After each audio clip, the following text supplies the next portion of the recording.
Whether you're in your 20s, your 30s, your 40s, your 50s, even 60s or 70s, if you're trying to find Mr. Right, the most important thing is to avoid Mr. Wrong. Yeah, this is something that's coming up a lot lately with women of all ages, in your field of work, and even me when I go out and talk, and I could be talking about something completely off, but the people that come up after my presentation to talk are women, and they're women that are lonely and looking for Mr. Right. And it's been such a theme lately that I feel like this is going to be an important message for our podcast listeners. Yeah, well, first off, there are tremendously beautiful men out there. Yes. Kind and loving and well balanced. Yeah. But with every gender, Mm-hmm. there's also the dysfunctional ones that can really do tons of damage if we end up dating one in error Mm-hmm. or connecting with one.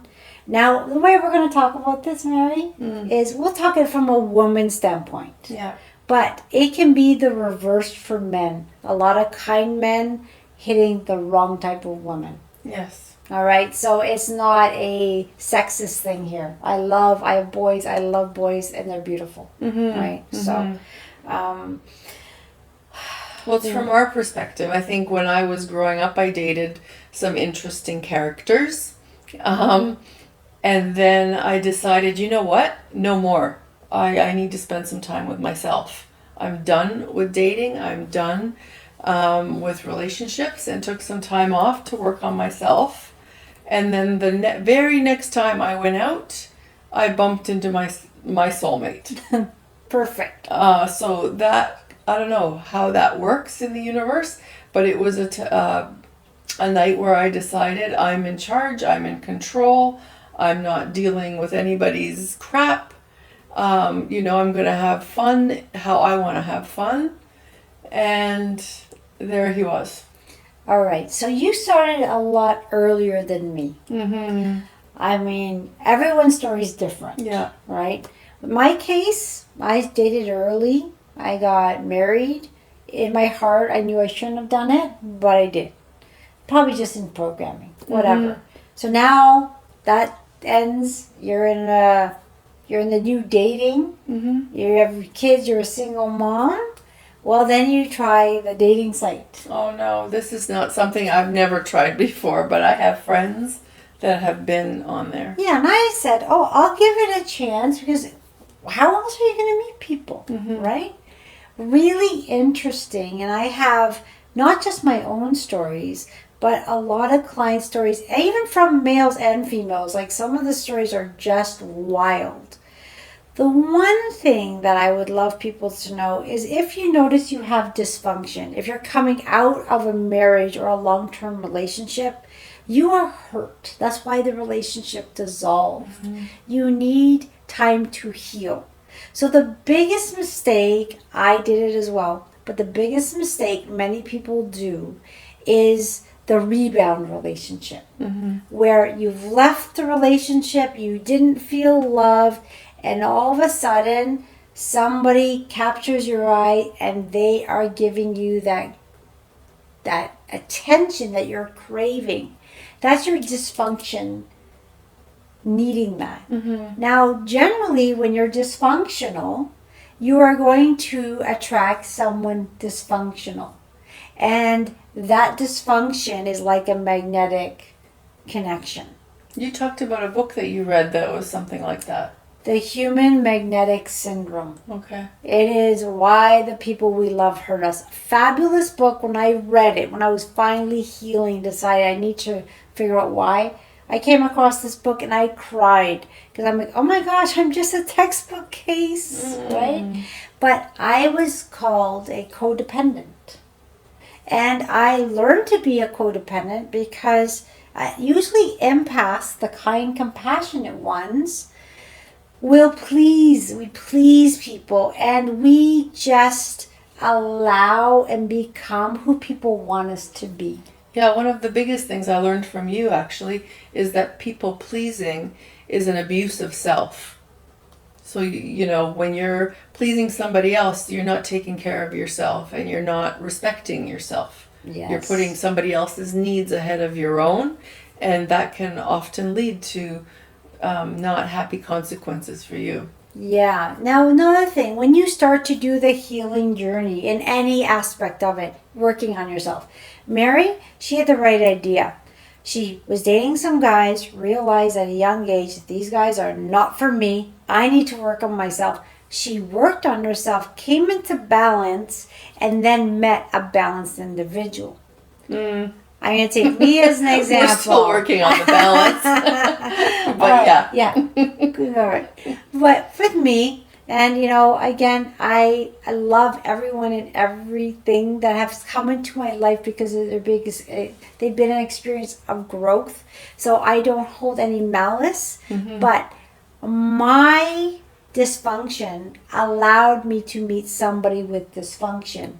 And what happened was when that relationship dissolved, I was so sad and so hurt that I actually had a very low vibration, low self-esteem, even worse than ever. I met somebody else with more dysfunction, thinking it was the best thing in the world. That dissolved. And then I even went further down thinking, oh my gosh, I can't even make it work with anyone. I must have issues. So I started to work on myself more and more and more. At one point I was working on myself thinking, oh, I must be okay now. So that's when a friend said, why don't you try a dating site? Oh my, I was still dysfunctional. What am I going to meet out there? More dysfunctional people, males in this case, who know the type. A sweet girl who loves everyone and everything, who wants to please people, who loves a man who's successful, kind, loves children, wants children. Paint that perfect man on paper. Yeah. There's a lot of people out there that know how to play the game and pretend they're that person. So they will be on their best behavior. They will do whatever they can to get to be with you. Yeah. And then they get you, and their true nature comes out, and things dissolve. And what happens to that poor girl that had high hopes? She then goes to a lower vibration. And then attracts something Even worse. And we go down, down, down. I have so many clients, and when I'm one-on-one with people, I'll tell them all the details of my story. Not to scare them, but to show them that I was at the bottom of I've heard so many stories like this. So many women, and women are successful. They have money. They're beautiful. They're kind. They're great moms, and they just get lower and lower. The self-esteem gets abused by these people, and lower and lower and lower. When you are in this situation, the best message I can put out there is stop dating. Stop dating and work on the most important thing, which is you. Do what Mary did. She did it at a young age. She had an innate knowing. There's many of us that don't have that innate knowing because through our traumas, through our histories, we don't have self-love, self-respect, boundaries. We don't have discernment or prudence. We'll walk right into danger, not even noticing it's danger, because we can't see beyond the facade of someone pretending until you're hooked in. I have a client that went on a date with someone. The person stole from them on the first date. And they went back for a second date. I know somebody who was treated so horribly. The guy was texting other women, this and that, and they still went on another date with them. Wow. I know women who have been, disrespected completely by something person said or whatever, still went on a second date with that person. Why does that happen? I don't know, but if you're out there and you're listening to this you deserve better. Like, you Much deserve better. And there's better out there, for sure. Absolutely better.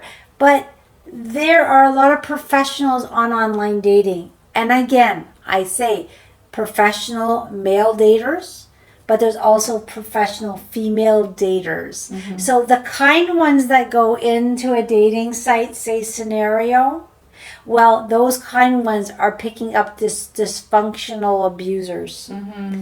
And then that's male or female. But wouldn't it be nice if there was a dating site where the kind ones, male and female, can come together and say, hey, I'm kind and compassionate, but I can't seem to connect. But the reason we can't connect with that person is because our codependent dysfunction attracts the dysfunction of a narcissist. And it's a magnetic attraction. So what do you need to do? Take care of yourself. And heal. Heal your wounds. Get your self-confidence back. See how beautiful you are inside and out. And when you say heal, like, you do the work that we talked about in our other episode. So meditation, positive affirmations, no negative self-talk, like tapping, this kind of stuff. And seeing somebody like you can help accelerate some of that healing, right? Yeah, like for instance, if you really do have that lack of self-love, beam therapy. Beam therapy goes into the subconscious, allows those traumas, those experiences to let go, and it really starts to build your self-confidence. You start to learn discernment and self-love, and you'll just like, what was I doing? I'll give another example. Like, I have many, and these are not recent clients. So, it's not like if you're a recent client, I'm not saying any story. These are very, very old stories. It's been going on for a long time. But I've had people during beam therapy saying, oh, now I know why I let men treat me this way. Oh. And they'll have this epiphany, this aha moment. This happened to me as a child, and I just lost my self-worth. And now I feel like if a guy buys me a drink, I owe them something. Yeah. If I go out for dinner with a guy, I owe them. You owe nobody anything. Absolutely. Right?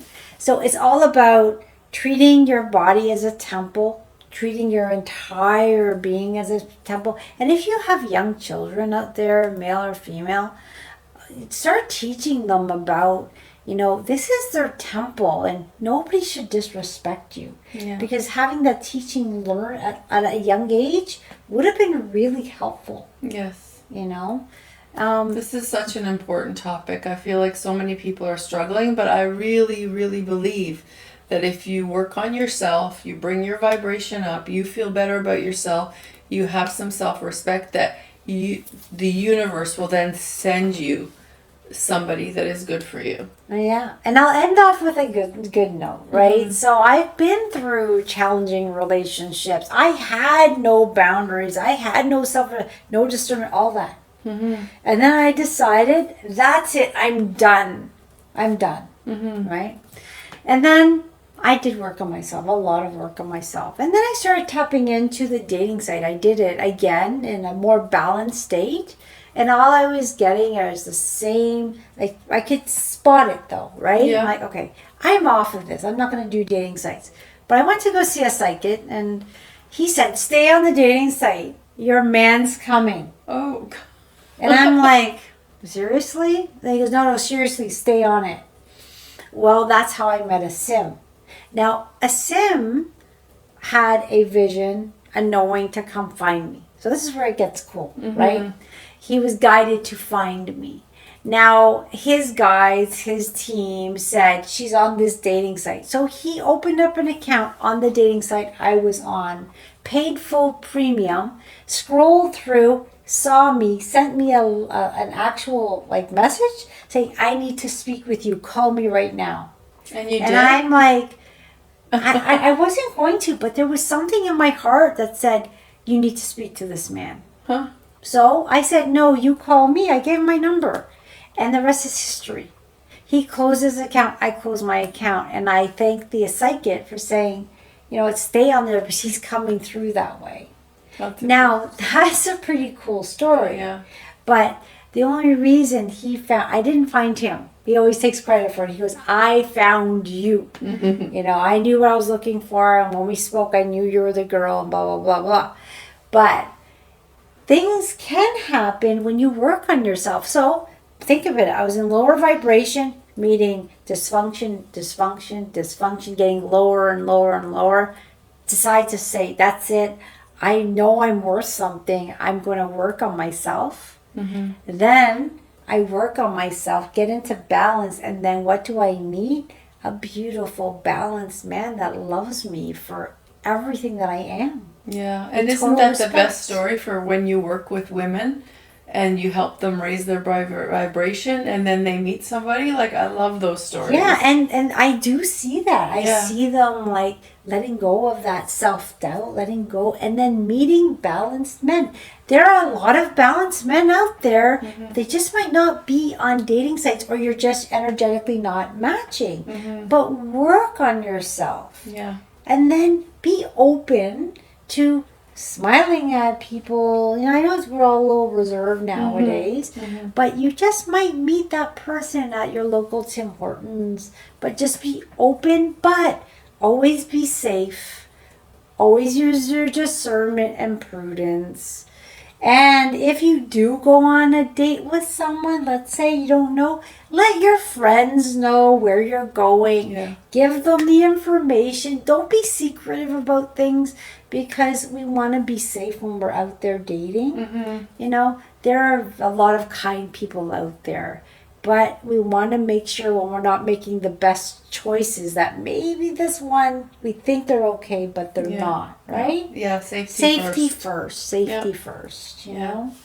That's a great message, Brenda, and I think that we might do something on this topic again, because I have a passion for helping women.